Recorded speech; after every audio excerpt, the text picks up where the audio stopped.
le Sauveur, celui qui a apporté le salut au monde, Voilà. parce qu'on a dit entre Mahomet et Jésus, qui est le Sauveur de l'humanité. D'accord.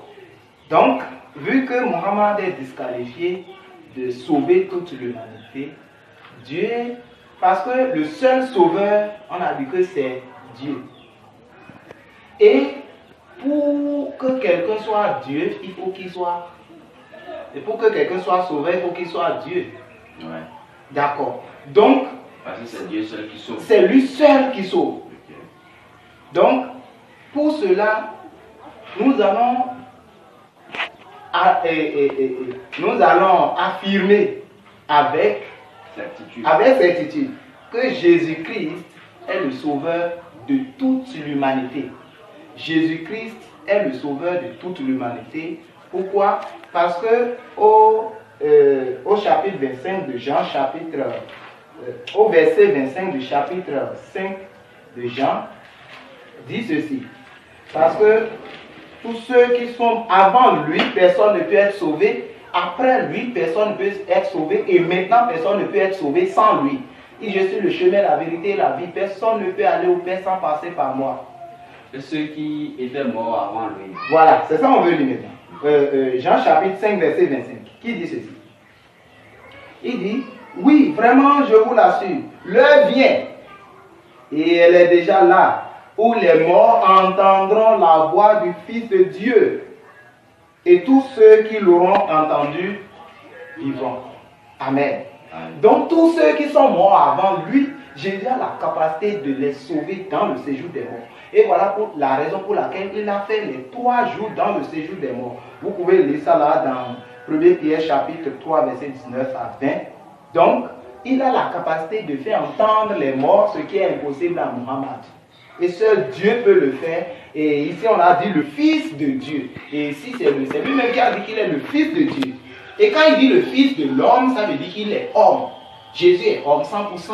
Et quand il dit qu'il est le Fils de Dieu, il est Dieu 100%. Parce que le Fils, l'enfant d'un mouton, c'est quoi? C'est un mouton. Un mouton. L'enfant du cabri, c'est quoi? C'est un cabri. L'enfant d'un homme, le fils d'un homme, c'est un homme. Le Fils de Dieu, c'est quoi?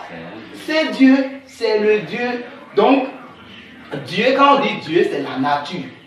Comme on dit homme, animal, arbre. Donc, le Fils de Dieu, c'est Dieu. Donc, quand il est venu, il a dit, lui, il a la capacité de faire entendre les morts.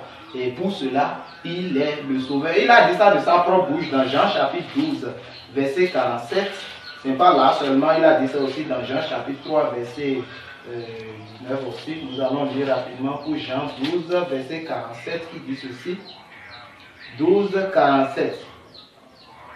Je lis 47. D'accord, il dit, si quelqu'un entend ce que je dis, mais ne le met pas en pratique, ce n'est pas moi qui le jugerai, car ce n'est pas pour juger le monde que je suis venu, c'est pour le sauver.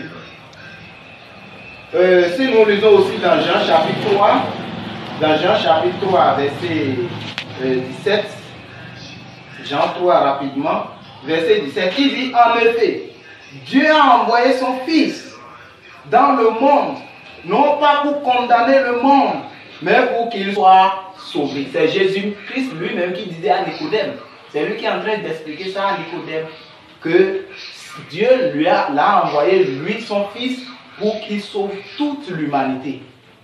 Donc, Jésus est le sauveur de toute l'humanité.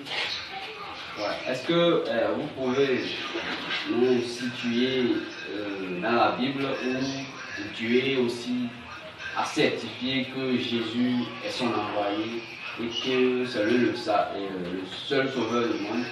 D'accord. Donc, avant de répondre à votre question, nous allons rapidement voir comment se fait-il que Dieu, est-ce que Jésus est Dieu, Jésus n'est pas Dieu? Cette question aussi a suscité beaucoup de débats partout dans le monde. Donc, dire que Jésus est le sauveur de l'humanité, ça revient à dire que Jésus est Dieu. Donc, Dieu s'est fait homme. Nous lisons cela dans 1er Timothée, chapitre 1er Timothée, chapitre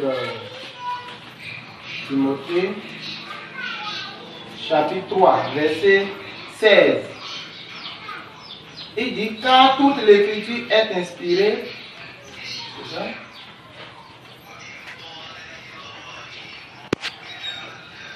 Non. C'est premier. Hier, je crois. Non, c'est Timothée. Je suis à 2. C'est 1er Timothée. D'accord. 1er Timothée, chapitre 3. On y va. Verset 16. Il dit ceci. Verset 16, il dit, voici ce que nous reconnaissons ensemble. Il est grand le secret du plan de Dieu. Le Christ, c'est-à-dire Dieu, qui fait l'objet de notre foi. Il s'est révélé comme un être humain et déclaré juste par le Saint-Esprit. Il a été vu par les anges. Il a été proclamé parmi les non-juifs. On a cru en lui dans le monde entier. Il a été élevé dans la gloire. Donc nous lisons aussi dans Ésaïe 35, versets 3 à 6. Ésaïe 35, verset 3 à 6. Ésaïe 35, verset 3 à 6. Il dit, à ceux qui sont troublés, dites, prenez courage, n'ayez aucune crainte, votre Dieu va venir pour la rétribution et pour régler ses comptes. Il viendra lui-même et vous sauvera. Ce jour-là s'ouvriront, voilà les signes qui vont attester que Dieu est venu sauver toute l'humanité. Il dit, ce jour-là s'ouvriront les oreilles des sourds et les yeux des aveugles. Et alors le boiteux bondira comme un cerf et le muet criera de joie. Amen. Donc voilà un peu les versets qui montrent que Dieu, qui est le seul sauveur, s'est manifesté, est devenu homme pour sauver les hommes et leur trouver une place dans sa divinité. Donc c'est un peu ce que nous voulons ajouter à la certitude que Jésus-Christ est le sauveur de toute l'humanité en incarnant Dieu. Parce qu'il est le Fils de Dieu, il peut sauver toute l'humanité. Et ceux qui sont morts avant lui, et ceux qui sont vivants en son temps, et ceux qui vont vivre après lui. Ok.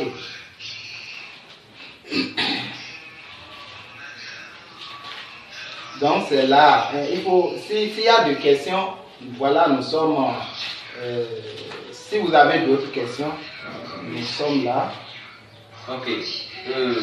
Je viens de dire, vous n'avez pas encore répondu à ma question. Okay. Est-ce que vous aviez la certitude où Dieu même a attesté, a certifié que Jésus est son envoyé? Parce qu'on aurait appris dans la Bible que lors de son baptême, à l'heure du Jourdain, quelque chose a parlé du ciel. Donc est-ce que vous pouvez nous éclaircir par rapport à ça? D'accord. Ce sont ils ont dit, mais on veut que vous nous prouviez aujourd'hui dans la Bible. Est-ce que ça se trouve dans la Bible, dans une partie d'écriture? D'accord. Donc nous lisons rapidement dans Luc chapitre 3, pour répondre à votre question, ce qui n'a jamais été le cas avec Mohammed. Allah n'a jamais parlé à Mohammed. Ça va vous étonner. Et Allah n'a jamais témoigné publiquement que Muhammad est son envoyé, même pas sauveur. Nulle part. C'est Jibril qui vient lui raconter selon la croyance islamique. Donc c'est Jibril, c'est-à-dire l'ange Gabriel, un griffe, qui vient lui raconter ce que nous lisons dans le Coran. Jamais, Dieu n'a jamais ouvert sa bouche pour annoncer à ses parents avant sa naissance que c'est un grand homme qui va naître ou bien mon envoyé va venir. Non.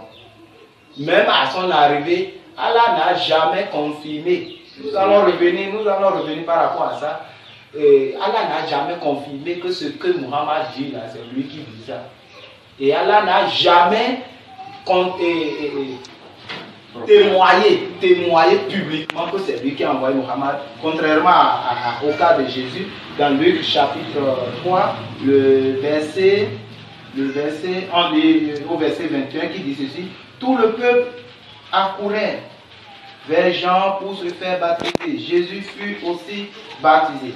Or, pendant qu'il priait, le ciel s'ouvrit et le Saint-Esprit descendit sur lui, sous une forme corporelle, comme une colombe. Une voix entendit alors du ciel, tu es mon fils bien-aimé, tu fais toute ma joie.